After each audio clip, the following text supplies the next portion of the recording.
Hi hello ನಮಸ್ಕಾರ, welcome back to my YouTube channel. ಇವತ್ತಿನ ಈ ವಿಡಿಯೋದಲ್ಲಿ ನಾನು ಜೋಡಿ ಹಕ್ಕಿಗಳು ಕಥೆಯನ್ನು ನಿಮ್ಮ ಮುಂದೆ ತಂದಿದ್ದೇನೆ.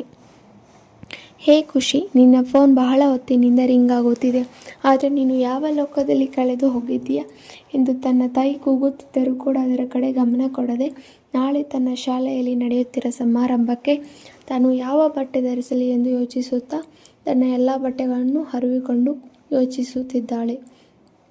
ಖುಷಿಯ ಅವಸ್ಥೆಯನ್ನು ಕಂಡು ತನ್ನಲ್ಲೇ ನಕ್ಕು ದಾಮಿನಿ ಅವಳನ್ನು ಎಚ್ಚರಿಸಿ ಫೋನ್ ಕೊಟ್ಟು ಅಡುಗೆ ಮಾಡಲು ಹೋಗುತ್ತಾರೆ.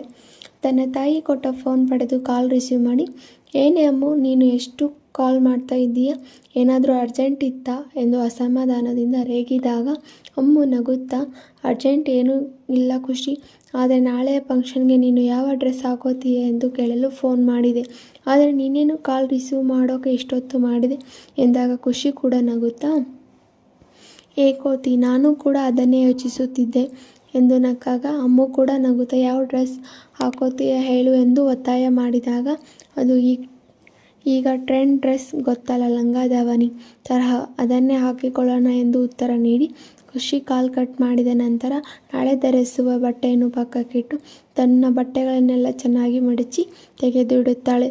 ನಾಳೆಯ ಫಂಕ್ಷನ್ಗೆ ಬೇಗ ಹೋಗಬೇಕು ಎಂದು ಬೇಗ ಮಲಗುತ್ತಾಳೆ. ಮರುದಿನ ಬೆಳಗ್ಗೆ ಎಂದಿನಂತೆ ಎದ್ದು ತನ್ನ ನಿತ್ಯ ಕೆಲಸಗಳನ್ನು ಮುಗಿಸಿ ಚೆನ್ನಾಗಿ ರೆಡಿಯಾಗಿ ಶಾಲೆಗೆ ಹೋಗುತ್ತಾಳೆ. ಶಾಲೆಗೆ ಬೇಗ ಹೋದವಳು ಶಿಕ್ಷಕರ ಸಲಹೆಯಂತೆ ಫಂಕ್ಷನ್ ಕೆಲಸಗಳ ಬಗ್ಗೆ ಮುತುವರ್ಜಿ ವಹಿಸಿ ಎಲ್ಲವನ್ನು ತಾನೇ ನಿಂತು ಮಾಡಿಸುತ್ತಾಳೆ. ರಂಗೋಲಿಯಿಂದ ಹಿಡಿದು ಎಲ್ಲ ಕೆಲಸಗಳನ್ನು ಮುಗಿಸಿ ಶಿಕ್ಷಕರ ಜೊತೆ ಕಾರ್ಯಕ್ರಮದ ಬಗ್ಗೆ ಚರ್ಚಿಸುತ್ತಿರುವಾಗ ಆ ಕಾರ್ಯಕ್ರಮದ ಮುಖ್ಯ ಅತಿಥಿ ಆಗಮಿಸುತ್ತಾರೆ. ಅವರಿಗೆ ಹೂಗುಚ್ಛ ನೀಡಿ ಸ್ವಾಗತ ಕೋರಿದ ಖುಷಿಗೆ ಅವರ ಹೆಸರೇ ಗೊತ್ತಿಲ್ಲ ಎನ್ನುವುದು ಕಟು ಸತ್ಯ. ಶಿಕ್ಷಕರು ಹೇಳಿದ ಹೆಸರನ್ನು ಮರೆತ ಖುಷಿಗೆ ಅವರ ಹೆಸರನ್ನು ತಿಳಿಯುವ ಕಾತರ. ಆದರೆ ಹೇಗೆ ಎಂದು ಯೋಚಿಸುತ್ತಿರುವಾಗ ಅವರನ್ನೇ ಕೇಳು ಎಂದು ಅವಳ ಮನಸ್ಸು ಹೇಳಿದಾಗ ನೇರವಾಗಿ ಅವರ ಹತ್ತಿರ ಹೋಗಿ, ಸರ್, ಒಂದು ರಿಕ್ವೆಸ್ಟ್, ಅದೇನೆಂದರೆ ನಿಮ್ಮ ಹೆಸರನ್ನು ಮರೆತು ಬಿಟ್ಟೆ, ಆದರೆ ಈ ಕಾರ್ಯಕ್ರಮವನ್ನು ನಿರೂಪಣೆ ಮಾಡಬೇಕು, ಅದಕ್ಕೆ ನಿಮ್ಮ ಹೆಸರು ನನಗೆ ಅಗತ್ಯ ಎಂದು ತನ್ನ ಅಳಲನ್ನು ತೋಳಿಕೊಂಡಾಗ ಆ ವ್ಯಕ್ತಿ ನಗುತ್ತಾ, ನಾನು ಹೇಳಲ್ಲ, ನೀವೇ ತಿಳಿದುಕೊಳ್ಳಿ ಎಂದಾಗ ಖುಷಿ ಪೆಚ್ಚಾಗಿ ನಗುತ್ತಾ ಒಪ್ಪಿಕೊಳ್ಳುತ್ತಾಳೆ. ಶಿಕ್ಷಕರ ಮಾತಿನಂತೆ ಕಾರ್ಯಕ್ರಮವನ್ನು ಆರಂಭಿಸುತ್ತಾಳೆ ಖುಷಿ. ಎಲ್ಲರಿಗೂ ಮೊದಲನೆಯದಾಗಿ ನನ್ನ ನಮಸ್ಕಾರಗಳು. ನಮ್ಮ ಆಹ್ವಾನಕ್ಕೆ ಓಗೊಟ್ಟು ಈ ಸಮಾರಂಭಕ್ಕೆ ಬಂದಿದ್ದಕ್ಕೆ ಎಲ್ಲರಿಗೂ ತುಂಬು ಹೃದಯದ ಧನ್ಯವಾದಗಳು. ಹಾಗೆ ಈ ಕಾರ್ಯಕ್ರಮಕ್ಕೆ ಎಲ್ಲರಿಗೂ ಸ್ವಾಗತ ಸುಸ್ವಾಗತ. ಮತ್ತು ಈ ಕಾರ್ಯಕ್ರಮದ ಮೂಲ ಉದ್ದೇಶ ನಿಮಗೂ ಗೊತ್ತು. ಒಬ್ಬ ವಿದ್ಯಾರ್ಥಿ ತನ್ನ ಡಿಗ್ರಿ ಓದುತ್ತಾ ಅದರ ಜೊತೆ ಶಿಕ್ಷಕ ಆಗಬೇಕೆಂಬ ಆಸೆಯನ್ನು ಹೊಂದಿದ್ದರಿಂದ ಅದಕ್ಕೆ ಬೇಕಾದ ತಯಾರಿ ನಡೆಸಿ ಡಿಗ್ರಿಯನ್ನು ಪಾಸಾದ ನಂತರ ತನ್ನ ಕನಸಾದ ಶಿಕ್ಷಕ ವೃತ್ತಿಗೂ ಕೂಡ ಆಯ್ಕೆಯಾಗುತ್ತಾರೆ. ಅದು ಕೂಡ ಒಂದೇ ಪ್ರಯತ್ನದಲ್ಲಿ. ಅಷ್ಟೇ ಅಲ್ಲದೆ ತನ್ನ ತಂದೆಯವರ ಆಸೆಯಂತೆ ಪೊಲೀಸ್ ಹುದ್ದೆಗೂ ಕೂಡ ಪ್ರಯತ್ನಿಸುತ್ತಿರುವ ಆ ಮಹಾನ್ ಸಾಧಕನಿಗೆ ಇಂದು ನಾವು ಗೌರವದ ಜೊತೆಗೆ ಸನ್ಮಾನ ಮಾಡಬೇಕೆಂದುಕೊಂಡಿದ್ದೇವೆ. ಆ ವ್ಯಕ್ತಿ ಯಾರು ಎಂದು ನಿಮಗೆ ಈಗಾಗಲೇ ತಿಳಿದಿದೆ ಅಲ್ಲವೇ ಎಂದಾಗ ಎಲ್ಲರೂ ಗೊತ್ತು ಎಂದು ಕೂಗುತ್ತಾರೆ. ಹಾಗಾದರೆ ಅವರು ಯಾರು ಅಂತ ಹೇಳಿ ನೋಡೋಣ ಎಂದು ಕೇಳಿದಾಗ ಸಿದ್ಧಾರ್ಥ್ ಪಾಟೀಲ್ ಎಂದು ಎಲ್ಲರೂ ಮತ್ತೊಮ್ಮೆ ಕೂಗಿದಾಗ ಖುಷಿ ಒಳಗೊಳಗೆ ನಗುತ್ತಾ, ಇವರ ಹೆಸರು ಸಿದ್ಧಾರ್ಥ್ ಪಾಟೀಲಾ ಎಂದು ನಗು ಕಾರ್ಯಕ್ರಮವನ್ನು ಮುಂದುವರಿಸುತ್ತಾಳೆ. ಹೌದು, ನೀವು ಹೇಳಿದ್ದು ಸರಿಯಾಗಿದೆ. ನಾವು ಇಂದು ಸಿದ್ಧಾರ್ಥ್ ಸರ್ಗೆ ಸನ್ಮಾನ ಮಾಡಬೇಕೆಂದುಕೊಂಡಿದ್ದೇವೆ. ಅದಕ್ಕೂ ಮೊದಲು ಈ ಸಮಾರಂಭಕ್ಕೆ ಆಗಮಿಸಿದ ತಮ್ಮೆಲ್ಲರನ್ನು ಸ್ವಾಗತ ಮಾಡಲು ನನ್ನ ಸಹಪಾಠಿಯಾದ ಭರತ್ ನಾನು ವೇದಿಕೆ ಮೇಲೆ ಕರೆಯುತ್ತಿದ್ದೇನೆ. ಎಲ್ಲರೂ ಚಪ್ಪಾಳೆ ಮೂಲಕ ಅವರನ್ನು ಬರಮಾಡಿಕೊಳ್ಳಿ ಅಂತ ಖುಷಿ ತನ್ನ ಮಾತು ಮುಗಿಸಿ ಭರತ್ಗೆ ಮೈಕನ್ನು ಕೊಡುತ್ತಾಳೆ. ಎಲ್ಲರಿಗೂ ನನ್ನ ನಮಸ್ಕಾರಗಳು. ದಿನದಿನವೂ ಒಂದು ಹೊಸತನ ನಮ್ಮ ಜೀವನದಲ್ಲಿ ನಡೆಯುತ್ತದೆ. ಕೆಲವರು ತಮ್ಮ ಭವಿಷ್ಯವನ್ನು ರೂಪಿಸಿಕೊಂಡರೆ ಇನ್ನು ಕೆಲವೊಬ್ಬರು ತಮ್ಮ ಭವಿಷ್ಯವನ್ನು ಹಾಳು ಮಾಡಿಕೊಳ್ಳುತ್ತಾರೆ. ಆದರೆ ನಾವು ದಾರಿ ತಪ್ಪಿ ಹೋಗದೆ ನಾವು ಸರಿಯಾದ ಮಾರ್ಗದಲ್ಲಿ ನಡೆದು ಸಿದ್ಧಾರ್ಥ್ ಸರ್ ಅಂತೆ ಒಳ್ಳೆಯ ಪ್ರಜೆಯಾಗಿ ಬೇಕು ಎಂದಾಗ ಎಲ್ಲರೂ ಚಪ್ಪಾಳಿ ತಟ್ಟಿ ಅವನ ಮಾತಿಗೆ ಸಮ್ಮತಿಸುತ್ತಾರೆ.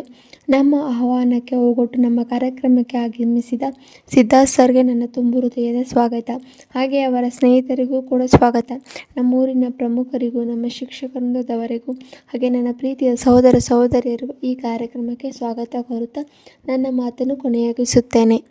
ಈ ಕಾರ್ಯಕ್ರಮಕ್ಕೆ ಆಹ್ವಾನಿಸಿದ ಎಲ್ಲರನ್ನೂ ಸ್ವಾಗತಿಸಿದ ಭಾರತ್ಗೆ ಧನ್ಯವಾದಗಳು. ಈಗ ಈ ಕಾರ್ಯಕ್ರಮದ ಮುಖ್ಯ ಅತಿಥಿಯಾದ ಸಿದ್ಧಾರ್ಥ್ ಸರ್ ಬಗ್ಗೆ ಕಿರು ಪರಿಚಯ ಮಾಡಿಸುತ್ತೇನೆ, ಕೇಳಿ. ಅದು ಬೆಂಗಳೂರು. ಅಲ್ಲಿ ಪಾಟೀಲ್ ಎಂಬುದು ಒಂದು ದೊಡ್ಡ ಮನೆತನ. ರಾಜಶೇಖರ್ ಪಾಟೀಲ್ ಮತ್ತು ಸುಶೀಲಾ ಈ ಮನೆಯ ಹಿರಿಯ ದಂಪತಿ. ಇವರಿಗೆ 2 ಮಕ್ಕಳು, ಒಂದು ಗಂಡು ಮತ್ತು ಹೆಣ್ಣು. ವಿನಯರಾಜ್ ಪಾಟೀಲ್ ಮತ್ತು ರಾಗಿಣಿ ಇವರ ಮಗ ಸೊಸೆ. ಸುಮಾ ಮತ್ತು ಪ್ರತಾಪ್ ಇವರ ಮಗಳು ಮತ್ತು ಅಳಿಯ. ಇವರಿಗೂ ಕೂಡ 2 ಮಕ್ಕಳಿದ್ದಾರೆ. ವಿನಯರಾಜ್ ಪಾಟೀಲ್ ಮತ್ತು ರಾಗಿಣಿ ಅವರಿಗೆ 2 ಮಕ್ಕಳು, ಅದರಲ್ಲಿ ಸಿದ್ಧಾರ್ಥ್ ಸರ್ ಮತ್ತು ಸಾಕ್ಷಿಗೂ ಕೂಡ ಈಗ PUC ಓದುತ್ತಾ ಇದ್ದಾಳೆ. ವಿನಯರಾಜ್ ಪಾಟೀಲ್ ಅವರು ರಿಟೈರ್ಡ್ ಪೊಲೀಸ್ ಆಫೀಸರ್. ಈಗ ತನ್ನ ತಂದೆಯ ಬಳುವಳಿಯಾಗಿ ಬಂದ ಕಂಪನಿಯನ್ನು ನಿಭಾಯಿಸುತ್ತಿದ್ದಾರೆ. ರಾಗಿಣಿ ಅವರು ಕಾಲೇಜು ಉಪನ್ಯಾಸಕಿ ಆಗಿದ್ದಾರೆ. ಸಿದ್ಧಾರ್ಥ್ ಪೊಲೀಸ್ ಆಗಬೇಕು ಎಂಬುದು ಅವನ ತಂದೆ ಆಸೆ, ಆದರೆ ಅವನೊಬ್ಬ ಉತ್ತಮ ಶಿಕ್ಷಕ ಆಗಬೇಕು ಎಂಬುದು ತಾಯಿಯ ಆಸೆ. ಇಬ್ಬರ ಆಸೆಗೂ ಸಮ್ಮತಿ ನೀಡಿದ ಸಿದ್ಧಾರ್ಥ್ ಸರ್ ತಮ್ಮ ಡಿಗ್ರಿ ಓದುತ್ತಾ CET ಮತ್ತು TET ಪರೀಕ್ಷೆಗಳಿಗೆ ಸಿದ್ಧತೆ ನಡೆಸಿ ಪಾಸ್ ಕೂಡ ಆಗುತ್ತಾರೆ. ಈಗ ಶಿಕ್ಷಕ ಆಗಿ ನೇಮಕ ಆಗಿರುವ ಸಿದ್ಧಾರ್ಥ್ ಸರ್ ತಮ್ಮ ತಂದೆಯ ಆಸೆಗೂ ಕೂಡ ಸಮ್ಮತ ನೀಡಿ ಪೊಲೀಸ್ ಕೆಲಸಕ್ಕೂ ಕೂಡ ಸಿದ್ಧತೆ ನಡೆಸುತ್ತಿದ್ದಾರೆ. ಇವರು ಉತ್ತಮ ಮಗ, ವಿದ್ಯಾರ್ಥಿ, ಪ್ರಜೆ ಎಲ್ಲವೂ ಆಗಿದ್ದಾರೆ. ಇವರನ್ನು ನಾವು ಇಂದು ಸನ್ಮಾನ ಮಾಡುತ್ತಿರುವುದು ನಮ್ಮೆಲ್ಲರ ಸೌಭಾಗ್ಯ ಎಂದಾಗ ಎಲ್ಲರೂ ಎದ್ದು ನಿಂತು ಚಪ್ಪಾಳೆ ಹೊಡೆದು ಸಿದ್ಧಾರ್ಥ್ಗೆ ಗೌರವ ಕೊಡುತ್ತಾರೆ. ಸಿದ್ಧಾರ್ಥ್ಗೆ ಸನ್ಮಾನ ಮಾಡಿ ಅವನ ಮುಂದಿನ ಭವಿಷ್ಯಕ್ಕೆ ಹಾರೈಸುತ್ತಾರೆ. ಅವನು ಕೂಡ ವಿದ್ಯಾರ್ಥಿಗಳನ್ನು ಉದ್ದೇಶಿಸಿ ಒಳ್ಳೆಯ ಮೋಟಿವೇಶನ್ ಕೊಡುತ್ತಾನೆ. ನಂತರ ಒಂದಿಷ್ಟು ಮನೋರಂಜನೆ, ನೃತ್ಯ, ಸಂಗೀತ ಮತ್ತು ಭಾಷಣ ಕೂಡ ಮಾಡುತ್ತಾರೆ. ಅಂತೂ ಇಂತೂ ಈ ಕಾರ್ಯಕ್ರಮ ಒಳ್ಳೆಯ ರೀತಿಯಲ್ಲಿ ನಡೆಯುತ್ತದೆ. ಹಬ್ಬ, ಅಂತೂ ಇಂತೂ ನಮ್ಮ ಈ ಕಾರ್ಯಕ್ರಮ ತುಂಬ ಚೆನ್ನಾಗಿ ನೆರವೇರಿತು. ನಮಗೆ ಸಿದ್ಧಾರ್ಥ್ ಸರ್ ಒಂದು ಒಳ್ಳೆಯ ಮಾತುಗಳನ್ನು ಕೂಡ ಹೇಳಿದ್ದಾರೆ. ಅವರಂತೆ ನಾವು ಕೂಡ ಒಳ್ಳೆಯ ವ್ಯಕ್ತಿಯಾಗಬೇಕು ಎಂದು ನಾನು ಕೂಡ ಕೇಳಿಕೊಳ್ಳುತ್ತೇನೆ. ನಮ್ಮ ಮನಸ್ಸು ಕದ್ದ ಚೋರ, ತಂದೆ ತಾಯಿಯ ಆಸೆಯನ್ನು ಈಡೇರಿಸಿದ ಮಯೂರ, ನಮ್ಮೆಲ್ಲರಿಗೂ ಸ್ಫೂರ್ತಿ ತುಂಬಿದ ವ್ಯಕ್ತಿ, ಒನ್ ಆ್ಯಂಡ್ ಒನ್ಲಿ ಪರ್ಸನ್ ಅಂದರೆ ಅದು ನಮ್ಮ ಸಿದ್ಧಾರ್ಥ್ ಪಾಟೀಲ್ ಸರ್. ಹಾಗೆ ನನ್ನದೊಂದು ಮನವಿ ಇದೆ ಸರ್, ನಿಮಗೆ ಏನೆಂದರೆ ನೀವು ಎಲ್ಲಿ ಬೇಕಾದರೂ ಕೆಲಸ ಮಾಡಬಹುದು ಎಂದು ನಿಮಗೆ ಸರ್ಕಾರ ಹೇಳಿದೆ. ಹಾಗಾಗಿ ನೀವು ನಮ್ಮ ಶಾಲೆಯಲ್ಲಿ ಶಿಕ್ಷಕರಾಗಿ ಬರಬೇಕು ಎಂದು ನಾನು ಮನಸ್ಫೂರ್ತಿಯಾಗಿ ಕೇಳ್ಕೊತೀನಿ ಎಂದು ಬೇಡಿಕೆ ಇಟ್ಟಾಗ, ಇಲ್ಲ ವಿದ್ಯಾರ್ಥಿಗಳು ಪ್ಲೀಸ್ ಸರ್ ಒಪ್ಪಿಕೊಳ್ಳಿ ಎಂದು ಕೂಗುತ್ತಾರೆ. ಎಲ್ಲರ ಒತ್ತಾಯಕ್ಕೆ, ಪ್ರೀತಿಗೆ, ಗೌರವಕ್ಕೆ ಮತ್ತು ಮನವಿಗೆ ಸೋತು ಸಿದ್ಧಾರ್ಥ್ ಖುಷಿಯ ಬೇಡಿಕೆಗೆ ಒಪ್ಪಿಕೊಳ್ಳುತ್ತಾನೆ. ಅವನು ಒಪ್ಪಿಕೊಂಡಿದ್ದಕ್ಕೆ ಖುಷಿಗೆ ತುಂಬ ಖುಷಿಯಾಗಿ ಸಿದ್ಧಾರ್ಥ್ನತ್ತ ಹೋಗಿ ಅವನನ್ನು ಅಪ್ಪಿಕೊಂಡು ಧನ್ಯವಾದ ಹೇಳುತ್ತಾಳೆ. ಅವಳು ಒಪ್ಪಿಕೊಂಡಿದ್ದು ಅವಳಿಗೆ ಅರಿವೇ ಇಲ್ಲ. ಆದರೆ ಸಿದ್ಧಾರ್ಥ್ ಖುಷಿ ನಡೆದು ಮನಸ್ಸು ಸ್ಥಿಮಿತ ಕಳೆದುಕೊಂಡು ಮೊದಲ ಬಾರಿಗೆ ಖುಷಿನ ಒಪ್ಪಿಕೊಂಡಿದ್ದಲ್ಲದೆ ಅವಳನ್ನು ಆಲಿಂಗಿಸುತ್ತಾನೆ. ನಂತರ ಎಲ್ಲರೂ ಸಿದ್ಧಾರ್ಥ್ಗೆ ಧನ್ಯವಾದ ಹೇಳಿದ ನಂತರ ಎಲ್ಲರೂ ಊಟಕ್ಕೆ ಹೋಗುತ್ತಾರೆ. ಊಟದ ಸಮಯದಲ್ಲಿಯೂ ಕೂಡ ಸಿದ್ಧಾರ್ಥ್ನ ಬೇಕು ಬೇಡಗಳನ್ನು ಖುಷಿ ನೋಡಿಕೊಂಡಿದ್ದರಿಂದ ಸಿದ್ಧಾರ್ಥ್ಗೆ ಅವಳ ಮೇಲೆ ಒಂಥರ ಅಟ್ರಾಕ್ಷನ್ ಶುರುವಾಗುತ್ತದೆ. ಅವಳ ಫೋನ್ ನಂಬರ್ ಕೇಳಿ ಪಡೆದವನು ಅವಳ ಸ್ನೇಹವನ್ನು ಬಯಸುತ್ತಿದ್ದ. ಹೀಗೆ ಕಾರ್ಯಕ್ರಮ ಎಲ್ಲ ಮುಗಿದ ನಂತರ ಖುಷಿ ಮನೆಗೆ ಹೋಗುತ್ತಾಳೆ. ಎಲ್ಲರೂ ಕೂಡ ಮನೆಗೆ ಹೋಗುತ್ತಾರೆ. ನಮ್ಮ ಹೀರೋ ಪರಿಚಯವನ್ನು ನಮ್ಮ ಖುಷಿ ಮಾಡಿದ್ಲು. ಈಗ ಹೀರೋಯಿನ್ ಪರಿಚಯ ನಾನು ಮಾಡುತ್ತೇನೆ. ರಾಮುಹಳ್ಳಿ ಎಂಬ ಊರು. ಅಲ್ಲಿ ರಾವ್ ಮನೆತನವೂ ಇತ್ತು. ಅಲ್ಲಿ ಶೇಖಪ್ಪ ಮತ್ತು ರಾಜಿ ಎಂಬ ಹಿರಿಯ ದಂಪತಿಗಳಿದ್ದರು. ಅವರಿಗೆ ಒಬ್ಬನೇ ಮಗ, ಅವನೇ ದಾಮೋದರ್ ರಾವ್. ದಾಮಿನಿ ಇವನ ಪತ್ನಿ. ಇವರಿಗೆ ಖುಷಿ ಎಂದು ಮಗಳಿದ್ದಾಳೆ. ಒಬ್ಬಳೇ ಮಗಳು ಎಂದು ಅತಿ ಮುದ್ದಿನಿಂದ ಸಾಕಿದ್ದಾರೆ. ಈಗ ಅವಳು 10ನೇ ತರಗತಿಯಲ್ಲಿ ಓದುತ್ತಿದ್ದಾಳೆ. ಈಗ ಅವಳಿಗೆ ಒಂದು ದೊಡ್ಡ ಕಂಪನಿಗೆ CEO ಆಗಬೇಕು ಎಂದು ಮಹದಾಶೆ ಇದೆ. ಇವಳು ಸೌಂದರ್ಯದ ಗಣಿ ಎಂದರೂ ತಪ್ಪಿಲ್ಲ.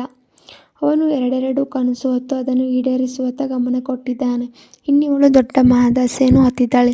ಇವರಿಬ್ಬರು ತಮ್ಮ ಕನಸನ್ನು ಈಡೇರಿಸಿಕೊಂಡು ಯಾವಾಗ ಇಬ್ಬರು ಒಂದಾಗಿ ಜೋಡಿ ಹಕ್ಕಿಗಳಾಗಿ ಹಾಡುವವರು ಎಂಬುದೇ ಈ ಕತೆ. ನಿಮ್ಮ ಪ್ರೀತಿ ಪ್ರೋತ್ಸಾಹಕ್ಕೆ ಹಮ್ಮಲಿಸುವ ನಿಮ್ಮ ಮಗಳು ಎಂದಿನಂತೆ ಪ್ರೋತ್ಸಾಹದ ನಿರೀಕ್ಷೆಯಲ್ಲಿ. Thank you. ಈ ವಿಡಿಯೋ ಇಷ್ಟವಾದರೆ ಲೈಕ್ ಮಾಡಿ, ಶೇರ್ ಮಾಡಿ, ಸಬ್ಸ್ಕ್ರೈಬ್ ಮಾಡಿ. Thank you.